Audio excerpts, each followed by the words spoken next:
As you sit here on the verge of a 15s debut, first cap, is it more special given the road you've had to travel, the challenges you've had to face? Oh, 100%.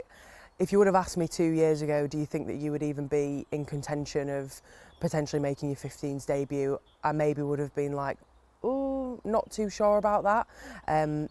Especially not this soon. I was always hoping that it would come at some point, but the fact that I've been able to do it in less than a 3-year turnaround, I'm really proud of myself for that. But yeah, it kind of makes it extra special knowing the journey that I've been on to get back to international rugby. So yeah. I know you've spoken before about the health issues you have gone through, back in 2022. But for those who aren't aware, just tell us what it was you went through.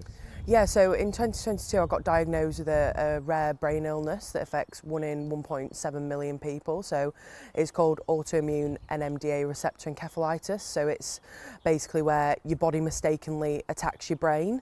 I was in hospital for around 3 months in total, which included me being sectioned but also being in an induced coma for 3.5 weeks.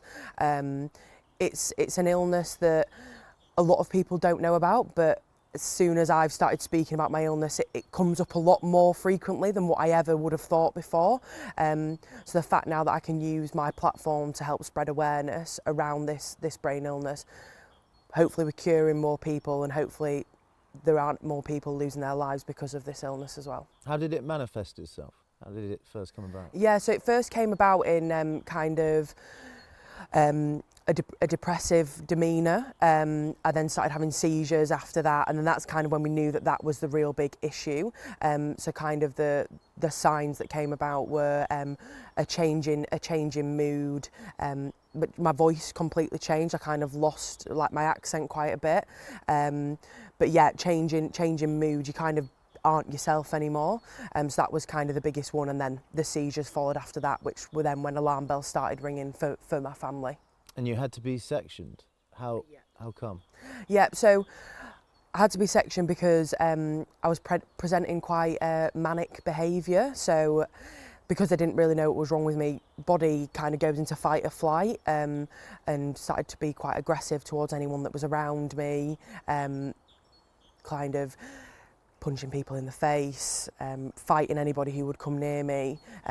Obviously that's quite psychotic behaviour, but then when you couple that with the seizures as well, it's quite a weird kind of mix. But the doctors kind of just looked straight towards my behavioural issues at the time, which then in turn meant that they thought it would be suitable for me to go into a psychiatric unit. But we later found out that I didn't have any psychotic issues, more a physical illness. That must have been awful. How long were you in the unit, and what was that like? What did you go through? Yeah, so I was in the psychiatric unit, I think, for about three and a bit weeks.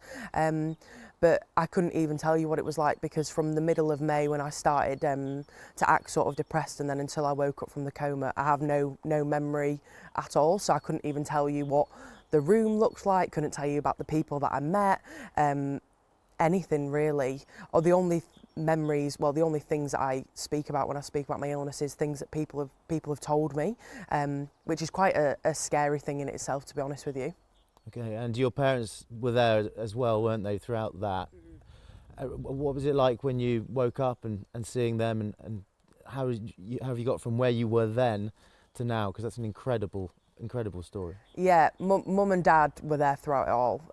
They basically helped save my life. They fought for everything for me. They knew that I didn't have a psychotic illness. They knew that it was something more than that. And when we woke up, I just remember one of the real vivid memories that I have when I woke up. We were all in the acute assessment in the assessment ward, and I woke up from my coma, and I'm just holding both their hands, and I was just crying. And it was I haven't seen my dad cry in years, don't really see my mum cry that often either, but I just knew in that moment that I was going to be okay. And the journey after that has been a bit up and down, I'm not going to lie to you.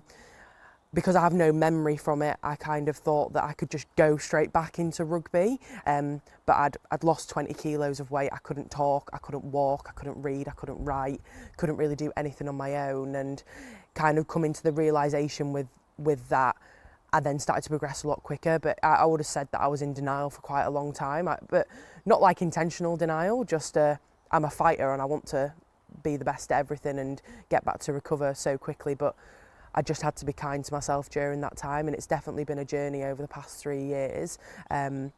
But I wouldn't sit here and say I don't wish that it ever happened. Like, I think that it's changed me for the better, and it just makes this journey so much more sweeter now. And how was it that you got diagnosed? Because they obviously thought it was psychotic, but it wasn't. Yeah, so there was actually this man named Mark who works for the Mid Yorkshire Trust, and he researches illnesses, and he saw my notes, and he said, I've actually met Mark after this, and he said, I was just sat at home thinking about it. I was thinking about what I'd read, and I was bolted upright in the middle of the night, looked on my computer, and I knew that I had it. I knew that I had it straight away, and I knew that it was a form of encephalitis. Following days after that, he came into the psychiatric ward, asked my dad if he could take my blood, and then they sent that off to Oxford Experimental Lab, which is the only place that actually tests for my type of illness in the country. And then, yeah, it came back positive with my illness. So Mark likes to say that he didn't save my life, but he definitely did. He's a very humble man, and he said it was just his job, but things probably would have turned out a lot differently for me if he didn't find me when he did. And all that makes this weekend incredibly emotional, potentially for yourself, but also your parents, I would imagine. Yeah, very much so. Like, I think that they're proud in whatever I do, but this is probably one of the first times in a long time that they've really seen me enjoy rugby. They love coming to watch me play for Trailfinders women.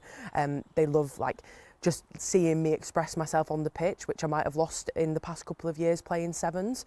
So yeah, it would be a very special moment for me, but I think for them as well. I hope I make them proud. And they were beside you throughout all of that, and I guess you must feel incredibly proud of them too for what they went through. Oh yeah, they held our family together. I've got 2 younger twin brothers, and they knew I was ill, but they didn't know to the extent I was ill. Mum and Dad were taking shifts, coming in to see me in the hospital. Sometimes my dad would sleep in the car overnight in Pinderfield Hospital just to make sure that I would be okay.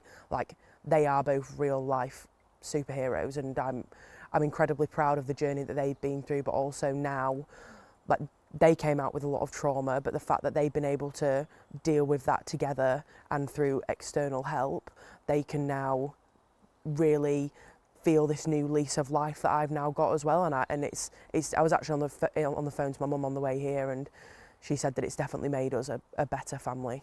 Abi, thank you very much. It's incredible what you've been through, but also the fact you can speak so candidly and openly about it. I appreciate it. Thank you very much.